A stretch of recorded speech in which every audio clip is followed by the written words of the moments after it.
अगर मैं तुमसे ये पूछूं कि इन्फिनिटी क्या होता है, उसका डेफिनेशन क्या है, तो तुम में से कई लोग मुझे जवाब देगा कि हमारे सोच से भी परे, कि मैं जिंदगी भर में जो जितना भी बड़ा नंबर सोच सकता हूँ उससे भी बड़ा, है ना। देन अगर मैं तुमसे ये पूछूं कि इन्फिनिटीज को क्या हम कंपेयर कर सकते हैं, कि ऐसा कोई दो इन्फिनिटीज है जिसको हम ऐसे लिख सकते हैं कि infinity 2 is greater than infinity 1, ऐसा क्या हम लिख सकते हैं। तो आप बोलोगे अरे भैया जी, इन्फिनिटी तो डिफाइंड ही नहीं है, तो इसको हम ऐसे ग्रेटर और लेस कैसे कंपेयर कर सकते हैं। इन्फिनिटी तो इन्फिनिटी ही होता है ना। Now the most important question, can we count infinity, क्या हम इन्फिनिटी को गिन सकते हैं। अभी तो आप लोग बोलोगे कि अरे भैया, क्या आप पागल हो चुके हो कि हम इन्फिनिटी को गिन कैसे सकते हैं। तो यही पर आ जाता है वर्ड्स का कमाल। मैं इन्फिनिटी को गिन के ख़त्म नहीं करने को बोल रहा हूँ, क्या हम सिर्फ इन्फिनिटी को गिन सकते हैं one by one. And this is the most beautiful thing about infinity.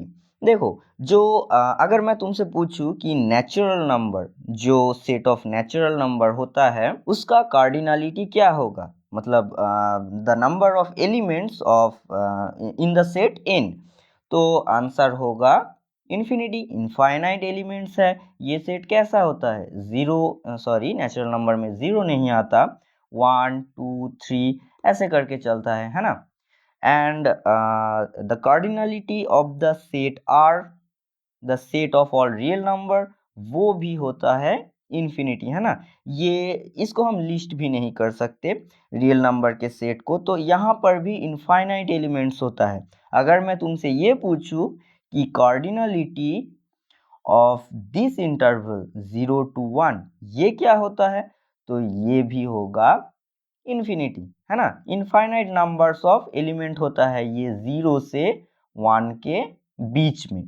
तो ये सब इन्फिनिटी क्या सभी सेम है या फिर कुछ डिफरेंस है इनमें। तो देखो, जो नेचुरल नंबर का सेट है, ये n जो नेचुरल नंबर होता है 1 2 3 4 ऐसे करके चलता है, या फिर आप ये ले लो जो इंटीजर का सेट होता है, कैसे चलता है कि डॉट डॉट डॉट -3 -2 -1 0 1 2 3 ऐसे चलता है ना।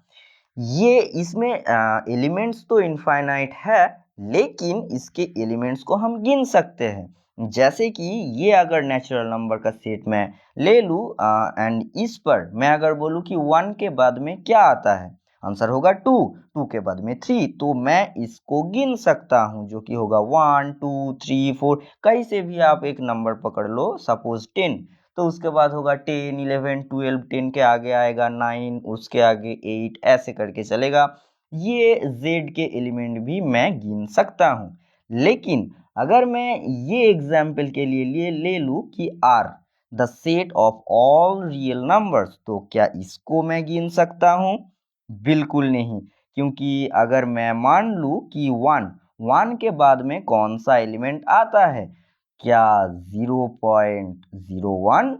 नहीं, उसके भी आगे एलिमेंट आता है 0.001, उसके भी आगे आता है 0.00000001। तो इसको हम कभी भी गिन नहीं सकते। मैं नहीं बोल सकता कि 1 के बाद में कौन सा एलिमेंट आएगा, 1 के पहले कौन सा एलिमेंट आएगा, या फिर 0 के इमीडिएट बाद में कौन सा नंबर आएगा। तो यहाँ से मैं बोल सकता हूँ कि the set of all the real number is uncountable. तो ये नेचुरल नंबर या फिर ये इंटीजर, इस सेट में जो सब एलिमेंट है उनको हम काउंट कर सकते हैं, तो वो होगा काउंटेबल सेट। एंड ये रियल नंबर का सेट होगा अनकाउंटेबल सेट। लेकिन इनमें सभी में कितना एलिमेंट है, इनफाइनाइट नंबर्स ऑफ एलिमेंट। तो ये जो होगा, ये नेचुरल नंबर का सेट का जो कार्डिनलिटी होगा, उसको हम बोलेंगे काउंटेबल इनफाइनाइट। ओके, तो ये हम काउंट कर सकते हैं, इसीलिए इसको हम बोलते हैं countable infinity. And real number का कार्डिनलिटी जो होता है, इसको हम बोलते हैं अनकाउंटेबल इन्फिनिटी। ओके, तो ये जो नेचुरल नंबर की सेट का कार्डिनलिटी होता है, इसको हम डिनोट ऐसे करते हैं एंड बोलते हैं कि अलिफ नाल। ये स्ट्रेट नहीं होगा, थोड़ा सा कर्ली सा होगा, लेकिन इसको हम ऐसे डिनोट करते हैं एंड इसका नाम है अलिफ नाल। एंड ये मैथमेटिक्स का सबसे छोटा इन्फिनिटी होता है। The smallest infinity is called अलिफ नाल and this is the cardinality of the set of natural numbers. And why this is smallest? Because this is countable. This is countable infinity, and all other infinities greater than these are uncountable infinities. For example, the cardinality of real number which is uncountable infinity. आप में से शायद बहुत लोगों ने वो Elon baker का math versus animation का वीडियो तो देखा ही होगा, है ना। एंड उस वीडियो में जो लास्ट में जो एंड में जब सब फाइट वगैरह हो जाता है, ख़त्म हो जाता है, देन हमें दिखाया जाता है कि हम अभी भी मैथमेटिक्स के कितने कुछ नहीं जानते हैं, बहुत सी मिस्टीरियस चीज़ अभी भी हमें डिस्कवर करना बाकी है। तो वहाँ पर जो बैकग्राउंड में एक बहुत बड़ा सा क्रिएचर, ब्लर सा धुंधला सा एक क्रिएचर उन लोगों के ई के साथ, पाई के साथ या फिर जीटा के साथ चल के जाता है ना, जाइंट सा एक बहुत बड़ा एन टाइप का क्रिएचर, उसको ही हम बोलते हैं अलिफ नाल। ओके, नाउ अगर मैं बात करूं कि power set of N, P of N क्या होगा, कि नेचुरल नंबर का जो सेट है उसका पावर सेट क्या होगा। मतलब पावर सेट मतलब क्या, कि नंबर ऑफ सबसेट्स कितना होगा उस सेट का, तो वो होगा 2 टू द पावर अलिफ नाल। क्योंकि अगर एक सेट का मान लो ए सेट का कार्डिनलिटी n है, तो उसका पावर सेट का कार्डिनलिटी क्या होता है, 2 टू द पावर n, है ना। तो यहाँ पर n का कार्डिनलिटी है अलिफ नाल, तो पावर सेट का कार्डिनलिटी होगा 2 to the power aleph null. ये पावर सेट का कार्डिनलिटी होगा। ओके, तो 2 to the power aleph null. Now the interesting fact is 2 to the power aleph null equals to the continuum number. Okay, तो continuum number किसका cardinality है, ये r का। Okay, so this will be cardinality of real number.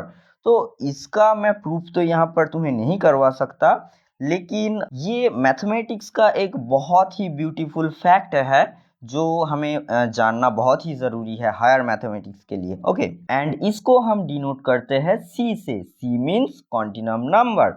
So 2 to the power alif null equals to c, the continuum number, and alif null is less than c, the continuum number. This is uncountable and this is countable. This is the smallest infinity in mathematics. So alif null is less than 2 to the power alif null.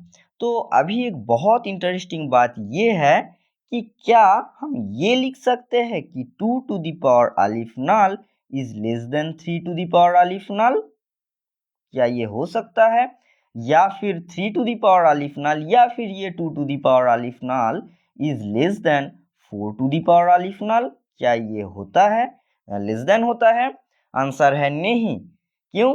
क्योंकि 2 to the power aleph null होता है equal to 3 to the power aleph null equal to 4 to the power aleph null, ऐसे करके चलेगा। Okay, ये सभी equal होता है कंटिन्यूम नंबर के इक्वल। ओके, ये थोड़ा सा पैराडॉक्सिकल है, ये मुझे पता है, लेकिन ये मैथमेटिक्स में सच में होता है एंड यही सबसे इंटरेस्टिंग फैक्ट बन जाता है। तो ये सब चीज़ें हमारे इंट्यूशन से बाहर चला जाता है।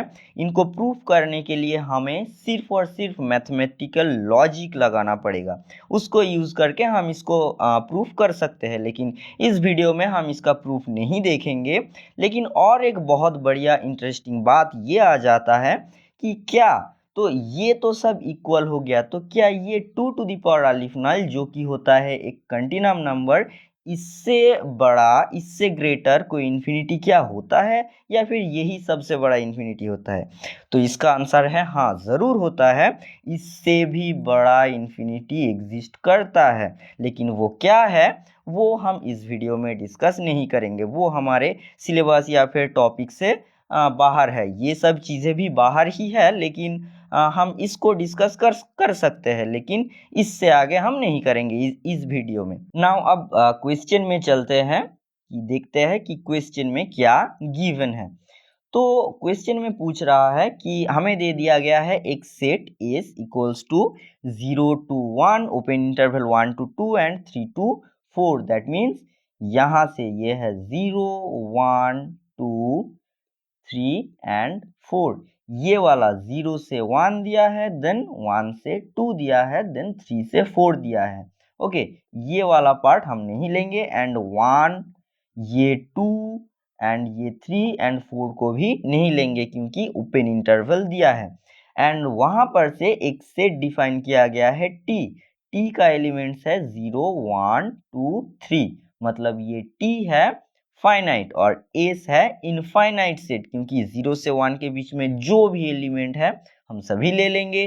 फिर 1 से 2 एंड 3 से 4 यहाँ पर इनफाइनाइट नंबर्स ऑफ एलिमेंट होता है, तो ये एस सेट का कार्डिनलिटी हो जाएगा क्या, इन्फिनिटी।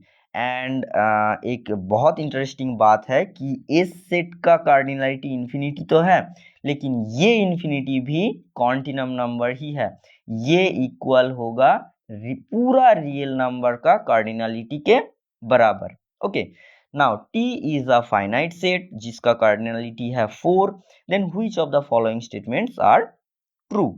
तो जो ऑप्शन में हमें पूछ रहा है कि देयर आर फर्स्ट ऑप्शन है कि there are infinitely many functions from S to T. तो ये एस से टी में हमें कितना फंक्शन मिलेगा, तो वो क्या होता है, कितना फंक्शन हमें मिलता है। So the number of functions from the number of functions, अगर एफ एक फंक्शन है ए टू बी, तो यहाँ पर हमें कितना फंक्शन मिलेगा कि कार्डिनलिटी ऑफ ए अगर है m and cardinality of b अगर है n, तो नंबर ऑफ फंक्शंस कितना होगा कि n to the power m, है ना, यही तो होता है नंबर ऑफ फंक्शंस।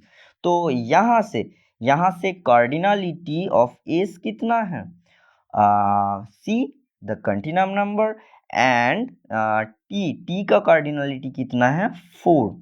तो यहाँ से हमें कितना फंक्शन मिलेगा फ्रॉम एस टू टी, तो वो होगा 4 टू द पावर सी, जो कि है एक इनफाइनाइट नंबर। तो ये इनफाइनाइट है and which is uncountable infinity, तो there are infinitely many functions तो होगा ही एस से टी में, है ना। तो यहाँ से ऑप्शन ए हो जाएगा करेक्ट। नाउ ऑप्शन बी में पूछ रहा है कि there are infinitely many strictly increasing functions from S to T. तो एस से टी में कितना स्ट्रिक्टली इंक्रीजिंग फंक्शन बनेगा। तो स्ट्रिक्टली इंक्रीजिंग फंक्शन कैसा होता है कि जो हमेशा बढ़ता ही चला जाता है ना, इक्वल भी नहीं होगा। ये 2 पॉइंट, ये यहाँ से ये और ये कभी भी 2 पॉइंट इक्वल भी नहीं हो सकता, वो हमेशा बढ़ता ही रहेगा, है ना। यही तो स्ट्रिक्टली इंक्रीजिंग का डेफिनेशन है। तो अगर स्ट्रिक्टली इंक्रीजिंग है तो हमें क्या मालूम है कि फंक्शन क्या होता है 1 1। तो ये जाके एक एलिमेंट पे ही मैप करेगा, ऐसे 2 एलिमेंट एक एलिमेंट पे मैप नहीं कर सकता, क्योंकि अगर 2 एलिमेंट एक एलिमेंट पे मैप कर जाएगा तो वहां से ये ग्राफ कैसा हो जाएगा, यहाँ पर भी एक एलिमेंट, यहाँ पर भी एक एलिमेंट, तो सेम एलिमेंट, तो ये फंक्शन तो स्ट्रिक्टली इंक्रीजिंग तो नहीं हो सकता, है ना, कि दो इनपुट पे सेम वैल्यू दे रहा है, तो ये तो फ्लैट टाइप का हो जाएगा, तो ये कभी भी स्ट्रिक्टली इंक्रीजिंग नहीं होगा। तो स्ट्रिक्टली इंक्रीजिंग होने के लिए हमें एक एलिमेंट को एक एलिमेंट पे ही मैप करना पड़ेगा, लेकिन इसमें कितना एलिमेंट है, इसमें इनफाइनाइटली मेनी एलिमेंट है, एंड टी में कितना एलिमेंट है, सिर्फ 4 एलिमेंट है। तो ये इसके कॉरेस्पॉन्डिंग क्या यहाँ पर इसका इस सेट का हर एक एलिमेंट के लिए क्या मैं टी में एक एक एलिमेंट मैप करा सकता हूँ, नहीं ना, क्योंकि यहाँ पर इनफाइनाइटली मेनी एलिमेंट है और यहाँ पर सिर्फ और सिर्फ 4 है। तो यहाँ से मैं और एक बात बोल सकता हूँ कि स्ट्रिक्टली इंक्रीजिंग होने के लिए एटलीस्ट ये एस सेट का cardinality less than T set का कार्डिनलिटी तो होना ही चाहिए लेस देन इक्वल टू। अगर एफ एक स्ट्रिक्टली इंक्रीजिंग फंक्शन है ए टू बी में, तो ए सेट का cardinality less than equal to B set का कार्डिनलिटी होना ही होगा, ठीक है, स्ट्रिक्टली इंक्रीजिंग होने के लिए। ओके, लेकिन यहाँ पर ए सेट का कार्डिनलिटी क्या है, ग्रेटर देन टी सेट का कार्डिनलिटी हो जाएगा। तो यहाँ से भी मैं बोल सकता हूँ कि कोई भी स्ट्रिक्टली इंक्रीजिंग फंक्शन एग्जिस्ट नहीं करेगा। तो यहाँ से ऑप्शन बी हो जाता है फॉल्स। नाउ ऑप्शन सी में बोल रहा है कि the number of continuous functions from S to T is at most 120। तो अब बात आ रहा है कि कंटिन्यूअस फंक्शन कितना होगा। पहले पूछा था स्ट्रिक्टली इंक्रीजिंग, अब बोल रहा है कि कंटिन्यूअस फंक्शन कितना होगा एस से टी में। ओके, तो उससे पहले मैं और एक बात यहाँ पर ऐड करना चाहूँगा कि यहाँ पर जो ये एस तो यहाँ पर इनफाइनाइट सेट था, है ना, कि अगर मान लो मैं तुम्हें दे दिया कि एक सेट ए है जो कि है 1 2 3 एंड एक सेट है बी जिसमें एलिमेंट है 0 4 5 6 7। तो यहाँ से यहाँ पर तो स्ट्रिक्टली इंक्रीजिंग फंक्शन ज़रूर बन सकता है ना। तो क्योंकि ये ए सेट का कार्डिनलिटी लेस देन है बी से, एंड यहाँ पर भी 0 4 5 6 ये ऑर्डर में ही है। तो यहाँ पे ए से बी में कितना स्ट्रिक्टली इंक्रीजिंग फंक्शन बन सकता है, ठीक है, the number of strictly increasing functions from A to B क्या होगा। तो यहाँ पर ये तुम घर पे करना, लेकिन मैं एक हिंट दे देता हूँ कि यहाँ पर कितना एलिमेंट है, 3 एलिमेंट है, और यहाँ पर कितना एलिमेंट है 1 2 3 4 5, 5 एलिमेंट है। तो यहाँ से ये बी सेट में से हम 3 एलिमेंट कितनी वे में निकाल सकते हैं। तो अगर वो तुम निकाल लिए तो उसको फिर सजा देना तो आंसर मिल जाएगा। ये परमुटेशन एंड कॉम्बिनेशंस का क्वेश्चन है ना। तो ये एक बहुत बढ़िया यहाँ से क्वेश्चन बन सकता था जो कि मैं आप लोगों को बता दिया। ना ऑप्शन सी में बोल रहा है कि the number of continuous functions from S to T is at most 20। तो कंटिन्यूअस फंक्शन कितना होगा। तो ये कंटिन्यूटी में आने से पहले मैं तुम्हें एक बात पूछता हूँ कि मान लो कि F X equals to greatest integer function of X, जो कि कैसा दिखता है, ये स्टेयरकेस की तरह, है ना।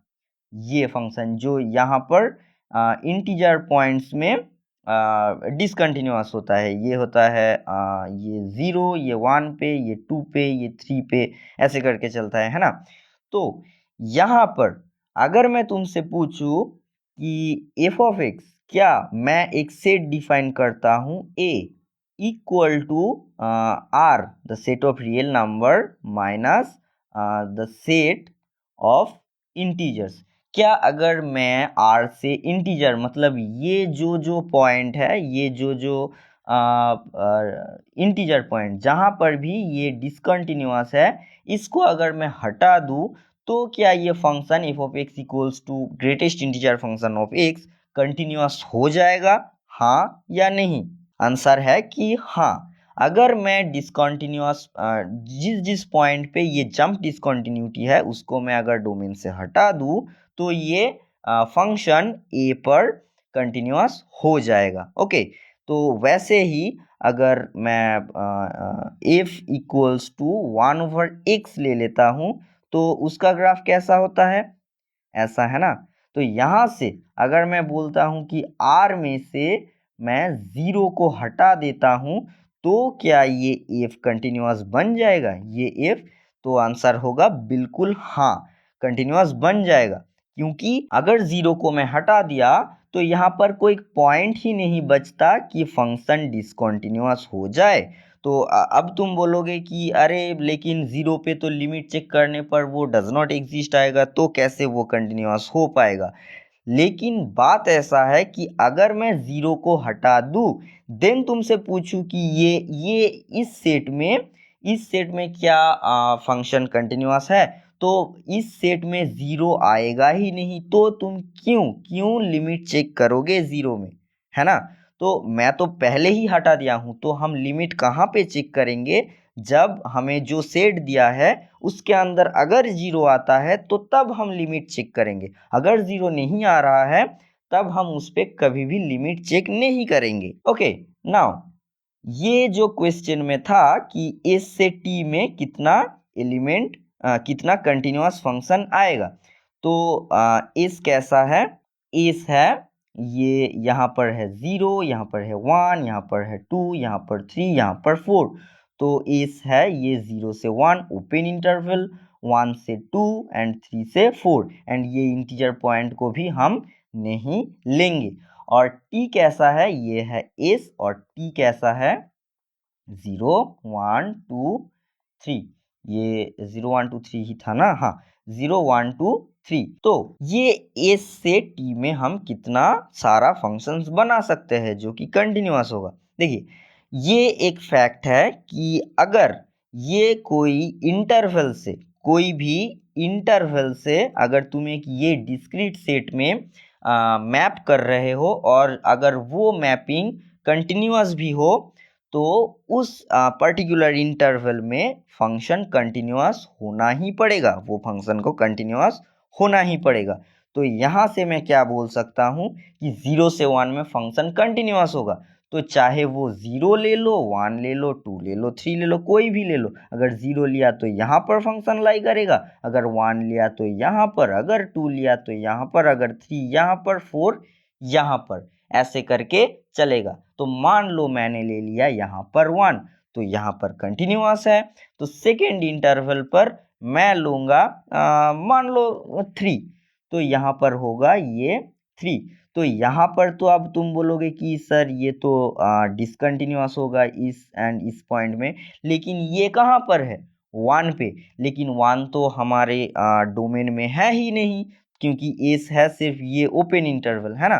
तो वो ग्रेटेस्ट इंटीजर फंक्शन का जो एग्जाम्पल मैंने पहले दिया था, वहीं से मैं कह सकता हूँ कि यहाँ पर फंक्शन कंटिन्यूअस ही होगा। 1 पे मुझे लिमिट चेक करने की कोई भी ज़रूरत नहीं, क्योंकि ये हमारे जो सेट में पूछ रहा है कि एस में वहां से एक को उसने बाहर कर दिया है ना। तो since 1 is excluded from the set S, तो हमें कभी भी लिमिट चेक करने की जरूरत नहीं पड़ेगा। तो यहाँ से अब 3 to 4 में हम कोई भी एक ले सकते हैं, 1 भी ले सकते हैं या फिर 0 भी ले सकते हैं, है ना।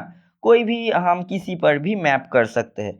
तो यहाँ पर हमारे पास कितना चॉइस आ रहा है, तो यहाँ पर ये 0 से 1 में हमारे पास कितना चॉइस है, 0 भी कर सकते हैं, 1 2 3 कोई भी नंबर पे हम मैप कर सकते हैं ये 0 से 1 जो इंटरवल है उसको।